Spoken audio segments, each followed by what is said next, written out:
Absolument, Sandra, merci infiniment pour ce passage de relais. Mais d'abord, quand on parle d'innovation collaborative, on parle de quoi exactement?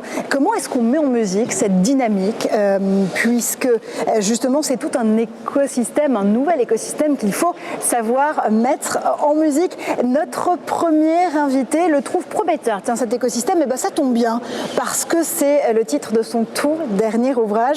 Jean-Pierre Bouchèze, vous êtes le directeur de recherche tout court d'ailleurs, à l'Université de Paris-Saclay. Vous êtes aussi le créateur de Planète Savoir. L'open innovation, on peut se dire quoi? Que c'est l'outil de résilience en temps de crise par excellence? Écoutez, alors je crois que l'innovation collaborative, c'est effectivement à la rencontre de deux grandes ressources, tout ce qui concerne effectivement la combinaison des savoirs, des informations et des connaissances qui interagissent avec des réseaux de proximité intellectuelle et sociaux. Alors je dirais que la combinaison des deux, c'est effectivement ce qu'on peut convenir d'appeler l'innovation collaborative. C'est ce que j'explique effectivement, comme vous le dites, dans mon dernier ouvrage. Et quand on parle d'innovation collaborative, on se dit qu'évidemment, on a essayé de traduire au maximum cet anglicisme d'open innovation qui porte bien son nom quand même, mais c'est avant tout se dire qu'il faut réussir à mettre ces connecteurs, si j'ose dire, d'innovation en réseau. Ces capteurs d'innovation, ce sont à la fois les scientifiques, les startups, les institutionnels, les académiques. Voilà, c'est une combinaison d'acteurs dans des secteurs différents qui saisissent la capacité à mobiliser des réseaux, des connexions pour faire des choses absolument extraordinaires. Alors je vais prendre un seul exemple, par exemple, qui est typique aujourd'hui, c'est avec les effets de la pandémie. En effet, dans sa version offensive, on voit que c'est un puissant accélérateur de l'innovation collaborative. Quand on voit la performance exceptionnelle qui a été réalisée dans la mise au point des vaccins anti-Covid, parce qu'on a mobilisé tout un secteur, tout un écosystème mondial. On a ramené de 10 à 1 an pratiquement les résultats. Et je crois qu'effectivement, le plateau de Paris-Saclay, dont je peux dire quelques mots si vous voulez bien. Avec grand plaisir, on est là pour ça justement, Jean-Pierre. Est au cœur de cette innovation collaborative. Et j'en prendrai 3 illustrations, 3 caractéristiques. D'abord, je dirais que c'est un cadre de vie préservé, inspirant et privilégié. On a, je crois, un écrin de verdure formidable, un territoire d'exception qui comprend déjà à peu près, je crois, plus de la moitié d'espaces naturels et ouverts. Ça, c'est une caractéristique qu'on ne trouve pas forcément d'ailleurs dans les autres clusters. Deuxième, toujours dans ce cadre de vie, je parlerai des externalités, des échanges, effectivement, des collaborations croisées multiples entre acteurs privés et puis acteurs publics. Et puis, alors, chose importante, nous n'avons pas d'externalité négative, comme on dit, c'est-à-dire de la pollution atmosphérique, il n'y a pas trop de nuisances, il n'y a pas trop de problèmes, alors que dans beaucoup de clusters, bon, on ne va pas les citer parce que c'est des grandes références, c'est pas le cas. Deuxième caractéristique, si vous me permettez, on a une diversité des secteurs d'activité. Alors ça, c'est intéressant parce que quand vous avez d'autres grands clusters, à Boston, c'est la biotechnologie, on le sait bien, à la Silicon Valley, c'est le numérique. Et alors nous avons 5 secteurs stratégiques. Nous avons les technologies de l'information et de la communication, nous avons la santé, la gestion intelligente de l'énergie, l'aérospatiale et les mobilités du futur. Alors ce qui est intéressant, si vous voulez, c'est que cette diversité intersectorielle est considérée par de nombreux chercheurs et observateurs comme effectivement une des caractéristiques qui est propice à l'innovation. Troisième et dernier point, avant de donner 2 illustrations, si vous voulez bien, une gouvernance originale. Et ça, c'est effectivement quelque chose qu'il faut souligner. D'abord, un engagement, une impulsion politique de la puissance publique, quels que soient d'ailleurs les différents présidents de la République antérieure, ce qui montre qu'on est transpolitique en quelque sorte, avec une énergie dépensée par de multiples acteurs pour effectivement contribuer à cette réussite. Mais Ouais. Il faut rester vigilant. Ok. C'est-à-dire qu'il faut laisser de la place à l'initiative, aux acteurs académiques privés qui sont la force vive de ce projet. Donc en fait, c'est l'articulation équilibrée entre ceci, entre ce cadre institutionnel et ces acteurs locaux qui va nous trouver, je dirais, le compromis intelligent pour faire de l'innovation collaborative. Bon, c'est une bonne nouvelle, on a des atouts en la matière. Moi, je reste très vigilante à la gouvernance, certes, mais surtout au temps, ça passe très vite sur ce plateau. Les deux exemples, je vous rends un exemple sur les deux. Alors, un exemple sur les deux. Alors, c'est le Proto 204, qui est une plateforme d'innovation collaborative que vous connaissez certainement, avec des tas d'échanges, passionnés, experts, qui incarnent l'esprit de Câblay. Et je cite le deuxième exemple, c'est la création prochaine d'une chaire innovation et réseau qui va effectivement alimenter la recherche auprès des industriels et des échanges entre chercheurs. Voilà. Merci Jean-Pierre, évidemment vous restez avec nous parce qu'on va justement attentivement écouter la discussion qui suit avec Sandra et ses invités, puisque c'est important de mailler économie et territoire. Là aussi, l'innovation collaborative peut être le chaînon manquant, et évidemment on revient vers vous en toute fin de discussion. Merci beaucoup. Jean-Pierre.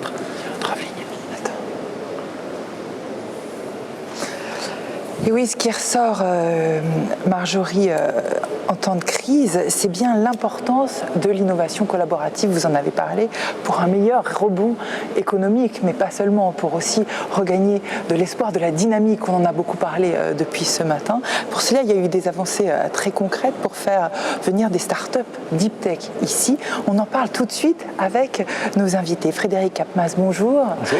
Xavier Polinarski, bonjour à vous. Alors, bonjour. Par exemple, de quoi parle-t-on concrètement ? Il y a, je me tourne vers vous, Frédéric Kapmas, il y a Incub'Alliance. Incub'Alliance qui est un incubateur de start-up, deep tech, et qui a permis de multiplier par exemple par 3, donc de passer de 10 à 30 start-up en un an ici. Et d'ailleurs, pour expliquer comment le territoire de Paris-Saclay favorise ce travail commun dont on parle, Incub'Alliance lui-même fait partie d'un consortium qui est Deep Tech Alliance. Alors tout ça peut paraître un petit peu complexe, mais en réalité, ça montre à quel point tout ça fourmille et assez organisé après tout. Alors avec cet incubateur, Incub'Alliance, Frédéric Kapmas, vous accompagnez ces entrepreneurs dans la création de leur entreprise.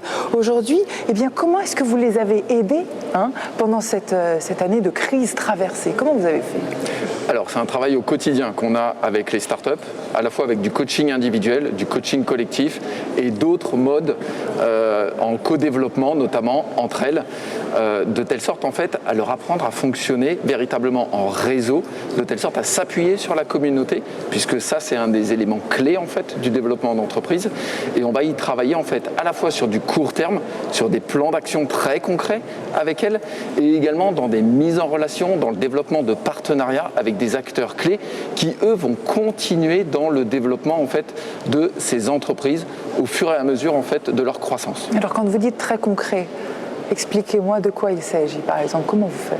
Typiquement, sur le développement de l'aspect client, on va les accompagner en fait à rencontrer des acteurs décisionnels dans leur secteur d'application. On va aller les aider en fait à trouver les décideurs, à trouver les influenceurs qui vont leur permettre en fait de mieux positionner leurs produits et leurs services dans leur domaine en fait d'application. Alors, est-ce qu'il y a parce que ça peut paraître toujours un petit peu impressionnant, ou en tous les cas pas pour soi, pour arriver à faire le pas. Est-ce qu'il y a des sortes de plafonds de verre que vous identifiez ? Alors c'est un des éléments clés justement où on travaille. On a beaucoup de scientifiques typiquement, des chercheurs ou des plus jeunes, des doctorants qui souhaitent entreprendre. Et souvent ils ont certaines images où ils ne peuvent être que CEO lorsqu'ils valorisent en fait leurs travaux de recherche. On va leur expliquer qu'il y a d'autres positions clés dans le cadre de la création. Ensuite, il y a la croissance de l'équipe. Là, on va les aider à rencontrer des acteurs qu'il y a dans les autres établissements du cluster. En fait, on est sur un cluster qui est extrêmement riche et on a trop l'habitude de fonctionner de façon cloisonnée, c'est-à-dire sur ses programmes, sur son entreprise, à l'intérieur.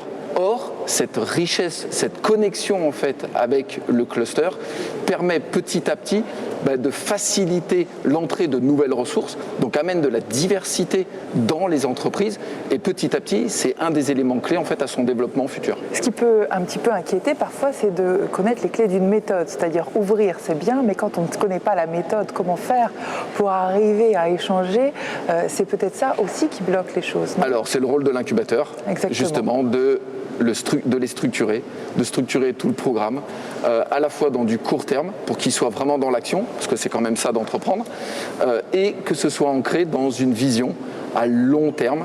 Et l'idée, c'est véritablement d'aligner l'ensemble. Et ce que l'on va faire petit à petit, c'est de monter en puissance au niveau de l'ensemble du cluster, et ça c'est l'ambition en fait de Deep Tech Alliance.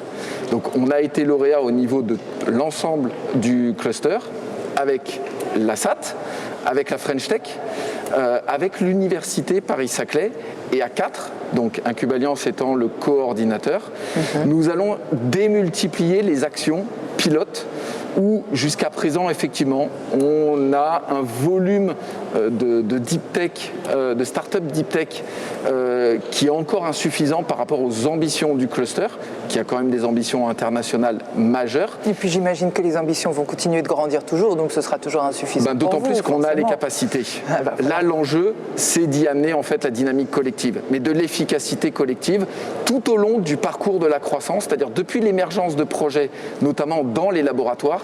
Et là, notamment, on s'appuie sur un modèle qui est vraiment innovant, qui est le couplage avec d'autres programmes, et notamment la formation entrepreneuriale en fait des étudiants, des jeunes, que l'on va positionner de façon très proactive sur les projets de la valorisation de la recherche. Et l'idée, c'est d'aller tout au long du parcours jusqu'aux accélérations industrielles, avec des partenaires comme Servier et comme Air Liquide, où là, on va véritablement ancrer durablement ces entreprises deep tech dans des logiques industrielles fortes.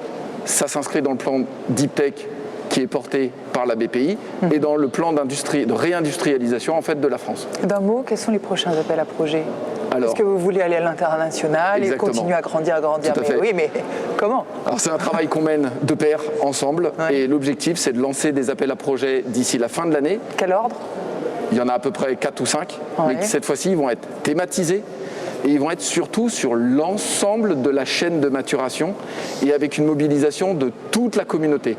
L'objectif c'est plus de faire petit, c'est d'aller en fait sur un vrai changement d'échelle à la hauteur en fait du cluster, et de réunir en fait une taille critique, une masse critique pour créer suffisamment d'activités entre les entreprises. Très concrètement, c'est d'avoir un mentorat très efficace, mais à l'intérieur en fait d'une filière.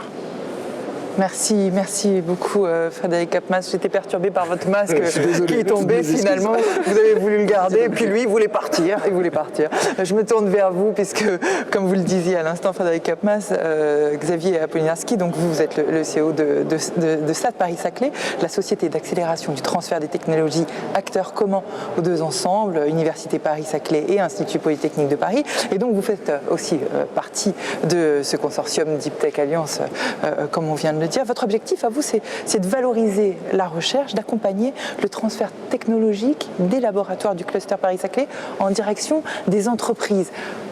Comment est-ce que vous arrivez à mener ce projet-là d'acheminement ? Alors, on arrive à le mener par du travail.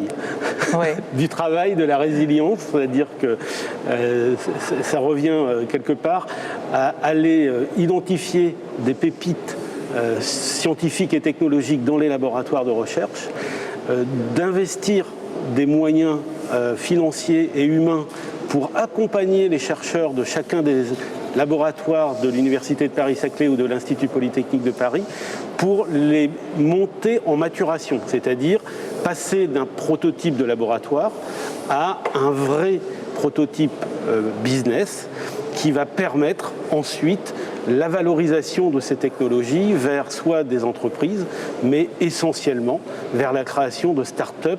Et on va les qualifier un peu, la SAT Paris-Saclay est un acteur qui produit des start-up deep tech, c'est-à-dire des start-up où l'ancrage scientifique et technologique est très profond. C'est-à-dire, vous allez voir Exotrail après, par exemple, on a des technologies qui sont des technologies de rupture sur lesquelles on va venir monter en maturation, permettre l'émergence de la start-up avec, j'allais dire, une résilience et une capacité de levée de fonds assez importante. Et une fois qu'on a fait notre métier de monter en maturation, les projets vont aller vers des incubateurs, comme Incub-Alliance, pour venir se structurer en tant qu'entreprise. Alors, je reviens sur les prémices de ce que vous racontez. Vous identifiez. Vous avez dit vous identifiez dans les laboratoires. Comment est-ce que vous identifiez? Oh, alors là, c'est un vrai Est-ce qu'on sport. revient à cette notion de hasard dont on parlait tout à l'heure, qui fait que finalement les grandes choses se font parce qu'elles devaient se faire? Alors pas du tout. On a structuré nos activités sur, j'allais dire, 3 types d'activités. D'abord, sur des projets de recherche qui sont déjà assez matures. On appelle ça des appels à projets. Donc on fonctionne par appel à projets qui donne un peu un tempo au niveau des scientifiques pour venir proposer leurs innovations à la SAT Paris-Saclay. Et donc on travaille avec soit des chercheurs qui ont quelque chose de mature, des choses peut-être un peu moins matures, des preuves de concept, et puis on travaille aussi avec les doctorants. C'est un challenge d'aujourd'hui, c'est d'être capable de mobiliser les doctorants pour aller vers la valorisation et aller vers la création d'entreprises. Ça aujourd'hui, c'est le challenge. Ce ne sont pas forcément les mêmes cultures. C'est pas les mêmes cultures et pourtant, c'est les mêmes jeunes. C'est-à-dire qu'on a des jeunes entre 20 et 25 ans qui sont dans un parcours scientifique très, très important, très lourd. Et on a un taux de volonté d'aller vers la création de start-up qui est un peu plus faible que la moyenne des étudiants entrepreneurs. Et pour moi, c'est les mêmes jeunes. Et donc, on a un vivier là très important à travailler. On va revenir de toute manière sur plusieurs exemples. Vous l'avez évoqué à l'instant, Exotrail, on va en parler. On va parler de différents exemples avec nos prochains intervenants. Juste d'un mot, l'innovation collaborative, pour conclure ce qu'on se dit là. L'innovation collaborative a fonctionné sur Paris-Saclay parce qu'il y a des vraies dynamiques de partage. On l'entend depuis ce matin, on l'entendra de toute manière toute la journée. Et c'est ce qui guide votre quotidien. Donc il n'y a rien d'exceptionnel à ça. La prochaine étape pour vous, quelle est-elle? Alors, la prochaine étape, c'est, on la partage avec Frédéric, c'est augmenter en volume et en qualité. Nos 2 prochaines étapes très importantes, on va dire, c'est d'être capable justement de mobiliser ces doctorants entrepreneurs, d'ouvrir finalement le bâtiment totem de l'innovation de Paris-Saclay, qui va être le Playground Paris-Saclay, avec son ancienne appellation, c'est l'IPHE, c'est un lieu où des entreprises corporate, des startups, des incubateurs, dont Incub-Alliance et Creative Valley, vont être localisés au même endroit. Et dedans, on aura un super showroom pour faire, briller les yeux de l'ensemble des industriels et de la recherche mondiale, pour venir voir sur Paris-Saclay les résultats du cluster de manière très concrète, très tangible, et de finalement pouvoir vivre avec nous cette aventure formidable de Paris-Saclay. Merci infiniment. Déjà, on voit vos yeux à vous qui brillent, alors ça ne peut que continuer. Merci infiniment Xavier Apolinarski, merci à vous Frédéric Capma. Je vous propose maintenant qu'on continue à prouver tout ce que vous nous énoncez, cette capacité immense de résilience propre aux acteurs de Paris-Saclay. J'appelle maintenant Jean-Luc Maria, directeur technique de la start-up Exotrail dont vous venez de parler, Christophe Thuriot, exécutif directeur chez Servier, et puis Alexandre Bounou qui est le CEO de CEALIST. Merci messieurs. Merci. Ah, c'est dingue. Hein. On a quoi? On Merci. direct. Ça dure combien de temps? Je vous en prie, vous pourrez sortir à bâbord. Jean-Luc Maria. Messieurs, merci de venir parce que d'un coup, je me sentais complètement seule. Complètement seule. Alors, on vient. Alors, racontez-moi, Jean-Luc Maria. Donc, pour rappel, Exotrail, c'est une société de space tech française qui veut révolutionner l'usage des satellites. Vous concevez, vous développez et vous opérez des solutions de mobilité pour l'espace agile. Et vous êtes tout jeune. Par rapport à ce qu'on vient d'évoquer, comment est-ce que ça s'est passé, cette sortie de crise? Je ne sais pas qui vous êtes en fait. Alors, C'est vous. D'abord, il y a les masques, ça n'aide pas. Et en plus, on ne s'est jamais rencontrés. Ça n'aide pas non plus, vous voyez. Donc effectivement, Exotrail, on est installé sur le territoire Paris-Saclay, on est installé à Massy depuis 2018. Et effectivement, on développe des solutions d'agilité pour le domaine et le marché des petits satellites, donc à la fois des propulseurs et des solutions logicielles. Et en fait, l'année 2020 a été pour nous une année assez spécifique parce qu'elle a à la fois été marquée par la pandémie et du coup a trouvé une organisation avec les personnels. On est à peu près une quarantaine de personnes aujourd'hui. Ouais. Donc arriver à trouver la bonne organisation en télétravail, sur site. En étant une startup deep tech, on a besoin d'énormément d'activités de tests et donc besoin d'être présent. D'être présent au laboratoire. Voilà, d'être et alors, présent. comment vous vous êtes organisé? Comment vous avez... Donc en fait, on a mobilisé les équipes qui étaient dédiées à ces activités d'essai, d'expérimentation, et toute la partie conception, elle, était en télétravail.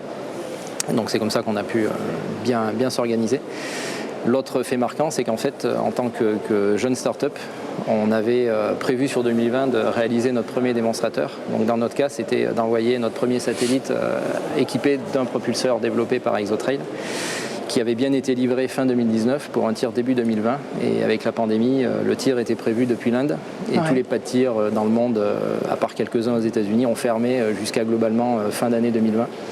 Et donc le démonstrateur n'a pu partir qu'en novembre.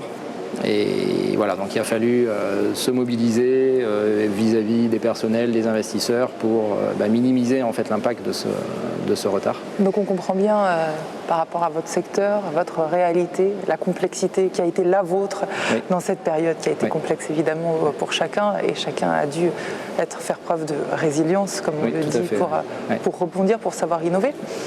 Le fait d'être lié à Paris-Saclay, en quoi est-ce que ça vous a aidé justement pour ce rebond? Alors en fait, on a eu la chance d'être déjà installé sur le territoire. Ça a été très, très important. Quand on a créé la société, on est passé par une étape d'incubateur à l'école polytechnique. Et après, il a fallu qu'on cherche des locaux. Et quand on est une start-up deep tech comme la nôtre, on a besoin de locaux industriels. Et en fait, des locaux industriels capables d'attirer aussi des personnels, des talents. Donc ça veut dire des locaux industriels situés pas très loin d'infrastructures de transport. C'est quoi des locaux industriels pour une start-up? Donc des locaux industriels, c'est des locaux dans lesquels typiquement on puisse installer des machines d'essai qui sont extrêmement volumineuses. Et on s'aperçoit qu'on a une offre très importante de bureaux pour les startups, mais des locaux industriels avec des grands volumes de plein pied et situés à côté d'une gare, ça commence à devenir beaucoup plus compliqué à trouver. Et donc c'était un critère pour nous très important. Et on a réussi à trouver ça à Massy. Et donc voilà, le fait d'avoir réussi à rester sur le territoire, parce qu'on était les fondateurs issus du territoire, et de pouvoir accompagner la croissance en étant installé à Massy, nous a permis de passer l'année 2020 sereinement, on va dire, et même d'imaginer une extension de nos locaux qu'on va récupérer bientôt, où on double en fait notre surface en restant sur le même site. Donc, ça a été la complexité de 2020, cette contrainte-là, qui vous a permis de vous dire que vous vouliez grandir davantage, ou ça aurait eu, de toute manière, c'était le sens de votre histoire? Ça a été le sens de notre histoire, et en fait pour nous l'année 2020, malgré les difficultés situationnelles, on va dire, a été pour nous l'année du démarrage commercial. Et donc c'est cette année-là qu'il a fallu qu'on réfléchisse à comment grandir en termes de volume. Et on a eu la chance de pouvoir rester sur le même site. C'est toujours un passage délicat de la croissance des startups de voir s'il faut déménager ou pas. Et là on a eu la chance de pouvoir rester dans les locaux actuels et de récupérer une parcelle supplémentaire de locaux disponibles, et donc de doubler notre surface aujourd'hui. Votre prochaine étape, à doubler, c'est continuer à doubler comme des cellules, comme ça, non? Alors notre prochaine étape, c'est la phase difficile d'industrialisation des produits. Toute start-up, on commence par des démonstrateurs et puis ensuite on rentre sur le marché commercial, et il faut ce qu'on appelle mettre à l'échelle, scaler le produit. Et donc là, on est sur 2021 sur un objectif d'industrialisation de nos produits hardware, en particulier les moteurs. Merci beaucoup Jean-Luc Marié. On entend au travers de cet exemple d'une start-up la complexité de cette année traversée et l'idée selon laquelle l'innovation ouverte, le fait d'être à Paris-Saclay peut aider à être résilient, à rebondir autrement, à une autre échelle. Est-ce que vous avez l'impression que cette réalité peut peut s'appliquer aussi à vous. Alors, c'est autre chose dont il est question. Christophe Thuriot, vous qui dirigez le centre de recherche Servier, qui va s'installer. Est-ce que vous êtes vacciné? Primo-vacciné, oui. Vous êtes vacciné, vous êtes testé? Oui. Alors, vous avez le droit d'enlever votre masque. Merci. Ah, mais je ne vous aurais pas reconnu. Enchanté. Voilà. Non, merci de me poser la question. Évidemment, d'abord la période a été assez compliquée, hein, Bien sûr. comme vous pouvez l'imaginer. Nous sommes engagés dans un très gros programme de construction juste de l'autre côté de la rue. Et pour nous, notre installation, je crois que notre président l'a déjà dit juste précédemment, fait évidemment plus que du sens dans le but d'accélérer et de développer notre transformation. Et l'innovation ouverte pour nous, c'est plus que des mots. C'est une façon complète de revoir notre façon de travailler, avec un esprit qui est très important, qui est un esprit campus. Alors, qu'est-ce que vous mettez derrière ces mots? Parce que je pourrais entendre quelque chose, voilà, mais vous, quand vous dites c'est très important, c'est que vous vouliez... Je dirais l'esprit campus Servier dans le grand campus Paris-Saclay. Un campus, c'est un lieu de rencontre, d'échange, c'est un lieu de stimulation, de levier d'intelligence collective. Et c'est exactement ça que nous voulons mettre en place dans notre centre de R&D, dans le grand système et dans l'écosystème Saclay. On a déjà mentionné le fait qu'on avait un incubateur avec des startups, quelques chiffres. Hein. Il sera capable d'accueillir à peu près 110 personnes avec des laboratoires, des bureaux associés. 110 personnes, ça fait, vu la phase initiale de conception, ces jeunes pousses, ça fait à peu près 10 à 15 sociétés. Et ces sociétés travailleront éventuellement avec nous, mais pas forcément, auront accès à quelques conseils de notre part, accès à certaines plateformes technologiques que nous avons, mais pas forcément. Elles pourront aussi et surtout travailler avec l'ensemble de l'écosystème Paris-Saclay. Elles ne seront pas captives de Servier. Donc vous voyez que par ce système-là, juste cet exemple, on participe au développement de l'écosystème, au développement de l'esprit collaboratif et donc à l'esprit campus que je vous mentionnais tout à l'heure. Vous avez l'impression, pour revenir sur la période traversée aussi, qu'il y a une résilience qui va être particulière aussi par rapport aux différents partenaires qui vont se joindre à votre projet. Vous avez réorienté les choses, vous les pensez un peu autrement. À chaque fois qu'il y a une complexité, forcément, on regarde la réalité un peu avec un pas de côté, différemment. Vos yeux, à vous, ils voient autre chose? Oui, absolument. Et bon, bien sûr, on a tous appris à travailler un peu différemment, tout en regrettant de ne pas pouvoir aussi travailler un peu comme avant. Donc, je pense que la façon dont on va travailler demain sera un mixte des deux. Et donc, l'idée d'être quand même dans un grand centre d'innovation, comme Paris-Saclay, c'est aussi, comme je le disais tout à l'heure, une opportunité de rencontre. Et cette rencontre, elle a été un petit peu compliquée ces derniers temps. Donc on va à la fois avoir de nouvelles méthodes de travail. Nous, notre façon de travailler dans notre centre va être extrêmement ouverte, encore une fois, extrêmement flexible.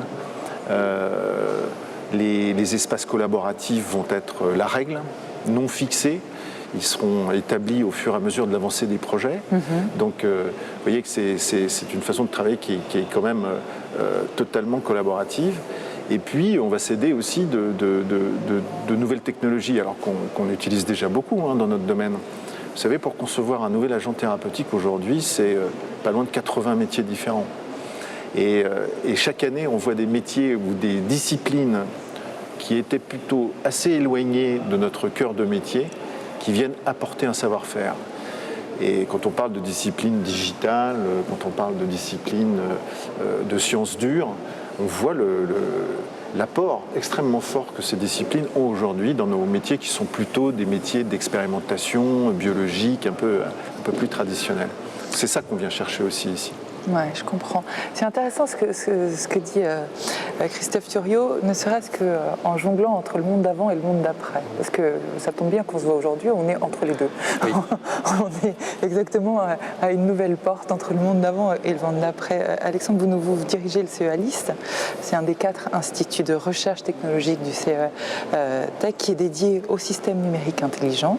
Et si la France est si bien placée dans la maîtrise des solutions technologiques pour l'industrie du futur, c'est grâce à des organismes de recherche comme le CEA. En l'occurrence, le CEA-LIST en particulier contribue au développement de la compétitivité des entreprises par le développement des transferts de technologies. Vous avez l'impression qu'aujourd'hui, à la suite de cette année qu'on vient de traverser, on avance vers le monde d'avant ou le monde d'après, et quel serait votre principal enseignement de ce qui s'est passé ? Vous venez de rappeler effectivement ce qu'on fait, c'est-à-dire qu'on a toujours été, la traduction je dirais, du modèle du CEA, de la recherche à l'industrie. Donc on est vraiment au bout de la chaîne avec cette recherche technologique pour apporter les innovations technologiques aux industriels, à l'économie et l'économie française. Et dans ce que je viens d'entendre, en fait, nous, en fait, on est en train d'accélérer par rapport à ces besoins qui s'expriment et au travers de cette année un peu particulière. C'est-à-dire que l'innovation collaborative, elle est innée dans la recherche. Les chercheurs travaillent ensemble, publient ensemble, dans les programmes nationaux, programmes européens, et dans lesquels on va retrouver également des industriels. Et c'est une façon, évidemment, de créer de la richesse scientifique, du savoir, mais aussi des technologies qui, un jour, se retrouveront sur le marché. Et nous, en fait, on a toujours essayé d'accélérer ce process, de retrouver les technologies sur le marché. Et on le fait à travers des collaborations bilatérales avec les industriels. Nous avons chaque année pas loin de 200 industriels en partenariat direct avec 500 projets. C'est énorme, mais parce que vraiment la mission, elle est celle-là. Et on continue à accélérer ces process d'innovation, ces modèles d'innovation un peu ouvertes, en créant que tu viens de rappeler, non pas des campus, mais ce que j'appellerais des clubs affiliés dans lesquels, en fait, on va centraliser des industriels, des grands industriels utilisateurs, qui sont les prescripteurs du besoin, des usages.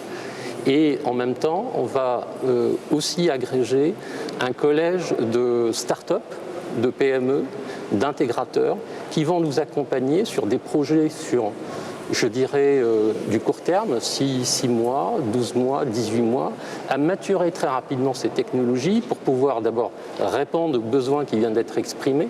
On vient d'ouvrir le marché pour ces startups, pour ces PME, et puis on apporte une solution. Et en fait, cette période qui vient de passer, en fait, ça va encore nous accélérer le modèle. Le modèle, c'est quoi? C'est que, il vient d'en parler, les startups, pour maturer les technologies, ont besoin d'infrastructures pour industrialiser, pour aller encore plus vite. Et là, en fait, on va aller sur des lignes pilotes, même dans les laboratoires de recherche, qui vont agréger encore un écosystème d'industriels, de start-up, de PME pour accélérer ce processus-là. Si j'entends bien, et c'est cette année qui nous a poussé à aller encore plus loin. C'est ça. Ce que vous dites, en réalité, c'est que cette année a poussé à, finalement, alors qu'on pensait rien ne bouger, à bouger très vite, alors qu'on pensait qu'on s'éloignait, à prendre en compte cette notion de proximité encore plus importante, et alors qu'on a l'impression que le temps prenait son Absolument. temps, en réalité, on s'est rendu compte de la rapidité et de l'accélération du temps encore. Vous avez un exemple, par exemple, de ce que vous avez pu mener en temps record sur cette année, peut-être à donner pour que concrètement on voit de quoi il est question. C'est vrai qu'au mois de mars, au premier confinement, nous avons entendu des besoins de respirateurs dans les hôpitaux, et on s'est dit on a tout à fait les capacités d'en produire, en tout cas de designer, de le faire rapidement. Et en fait, on s'est appuyé sur cet écosystème de Paris-Saclay. D'abord par les hôpitaux qui entourent la région, avec lesquels on a défini finalement ce cahier des charges, parce que vous vous souvenez, à l'époque, le Covid, c'était quelque chose de nouveau, c'était pas un simple respirateur, donc il fallait définir finalement un cahier des charges extrêmement précis. Donc on s'est appuyé sur ces professionnels de la santé, et puis en fait en 2-3 jours, le concept, on avait fait la preuve de concept, et on avait voulu vraiment aller jusqu'au bout, faire un produit En fait, on l'a fait en 4 semaines, mais en 4 semaines pas tout seul, puisqu'on s'est appuyé justement sur un écosystème de start-up, de fournisseurs qui sont sur le plateau de Saclay, sur Courtabœuf, sur Massy, pour justement arriver en 4 semaines à avoir un produit finalisé. Et d'ailleurs, dans cette période-là, ça a été tellement, je dirais, elle était tellement créative qu'on a fait un deuxième système, un brevet, un transfert industriel avec BA Healthcare de ce produit-là. Et en fait, on n'aurait jamais pu le faire tout seul. Et c'est vraiment un le exemple cœur, complètement absolument emblématique. Alexandre Bounou, d'un mot, parce qu'on dépasse un petit peu dans le temps, juste d'un mot de conclusion. Vous lancez un nouveau projet d'infrastructure, plateforme, usine du futur. Teasez-le, on en reparlera l'année prochaine. Justement d'un mot, c'est des lignes pilotes dans lesquelles on va trouver toutes les technologies numériques, de la robotique collaborative au numérique à l'intelligence artificielle, avec des partenaires industriels, des grands groupes, mais des startups et des PME, justement pour accélérer la maturation, l'industrialisation des produits, des technologies pour le marché français, prioritairement. On a hâte d'en reparler ensemble. Merci infiniment à vous trois. Marjorie, ces 3 témoignages, ces 3 explications prouvent encore cette capacité de résilience et d'innovation en temps de crise de ces organismes et de ces sociétés dans cet écosystème de Paris-Saclay. Est-ce que vous avez retenu quelque chose qui vous a marqué ? Eh bien justement, on va envoyer la question à Jean-Pierre Bouchez ensemble, puisque Jean-Pierre est resté avec nous évidemment au plateau. Les invités de Sandra le disaient, on gagne du temps quand on fait de l'innovation collaborative. Ça veut dire quoi, Jean-Pierre? Que l'Open Innovation, c'est un accélérateur de process, ça nous fait gagner du temps fondamentalement? C'est effectivement un accélérateur de process, et je crois que l'illustration des vaccins est un exemple typique. Et je crois que ce qu'on a entendu là, encore une fois, traduit bien effectivement l'esprit de Saclay, du cluster de Saclay, et notamment j'ai envie de rebondir pour conclure sur la notion de campus. Je crois que j'ai entendu notre ami de Servier, et je crois qu'on est dans un grand campus territorial en définitive. Il y a un esprit campus qui effectivement attire, concentre les échanges, les collaborations, ce qui explique d'ailleurs qu'aujourd'hui, comme vous le savez, nous sommes déjà pratiquement, on concentre 15%, bientôt 20% de la recherche. Et peut-être pour conclure, si vous me permettez, je reprendrai une expression d'une très grande géographe, Myriam Feldman, il y a 25 ans, qui disait, en définitive, le savoir traverse les corridors et les rues, ici même, plus facilement que le continent et les océans. C'est-à-dire que la capacité d'être localisé géographiquement dans un espace suscite de la collaboration, de l'innovation collaborative. Et je crois que ces grands témoignages traduisent l'esprit de cluster de Saclay que j'introduisais tout à l'heure dans mes propos liminaires. Absolument. Et vous dites souvent qu'il y a 2 schémas, 2 hypothèses en matière d'innovation. Une hypothèse ou un scénario offensif et une hypothèse ou un scénario défensif. Là, en l'occurrence, en matière d'open innovation, on est plutôt sur quoi? Écoutez, je dirais que cette crise, cette pandémie, pour voir la version positive, la version offensive, c'est effectivement de saisir les opportunités. Et qu'aujourd'hui, les futurs gagnants, c'est-à-dire ceux qui vont effectivement traverser cette opération post-pandémique, post-managériale, post-organisationnelle, sont ceux qui vont saisir cette nouvelle forme de travail collaboratif qui dépasse le cadre des entreprises. Et je crois que là, c'est un petit peu le nouveau monde qu'on nous offre, et c'est une des opportunités formidables de cette ère à venir post-Covid, si l'on peut dire. Merci infiniment Jean-Pierre. Nouveau monde, vous me disiez, moi j'ai envie de vous amener ailleurs sur la planète, parce que les communautés d'innovation, évidemment, elles accélèrent l'innovation et elles accélèrent la technologie et la recherche un peu partout dans le monde. On va prendre la direction de l'Asie d'ailleurs, plus précisément de Beijing. Pour en savoir plus, Innoway est en train de devenir l'espace numéro 1 en Chine pour stimuler la culture de l'innovation. C'est un écosystème à part entière qui favorise les échanges entre start-up évidemment, grands groupes institutionnels, laboratoires, universités. Mais comment est-ce que ce pôle technologique, académique et scientifique a-t-il traversé la crise? Tout de suite en images, on essaie d'en savoir plus.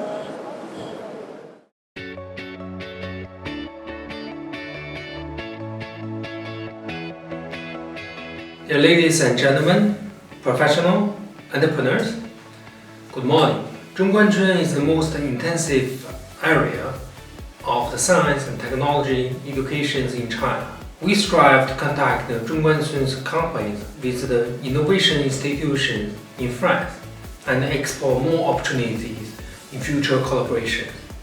As the outbreak of the coronavirus in China hampers business activity, regional government roll out the measures to support small and medium-sized businesses, such as policies in the taxation, finance, social security, subsidies, and rent reduction were well carried out in Zhongguancun area. We have seen the same dynamic with the France recovery plan. In March 2020, Zhongguancun recommended more than 80 anti-epidemic technology products for the global market and encouraged companies to participate in the fight against pandemic through the science and technology innovation. Among them, Noblex has received orders from Switzerland, Germany, Hungary, and other European countries. Their automatic vehicles has become the China's first certified automatic vehicles in European Union and provide non-contract delivery, cleaning, disinfection, and other services in the front line of the epidemic prevention and control in these countries. And as an innovation committee, we went far at organizing virtual IT jobs fairs for college graduate students, attracting more than 900 IT companies offering more than 120,000 jobs opportunities. In the collaboration with Lago, which is the first recruitment webpage that providing job opportunities for IT companies in China, we allow recruiters encouraging with more than candidates in the same or shorter amount of the time, attracting higher and qualified candidates, speed up the screening process, which is a very positive signal sent in this difficult time for the pandemic. We're looking forward to establish more opportunities with French innovation institutions and companies in near future. To the conclusion, I wish the Paris Saclay Spring become a complete success. Thank you so much.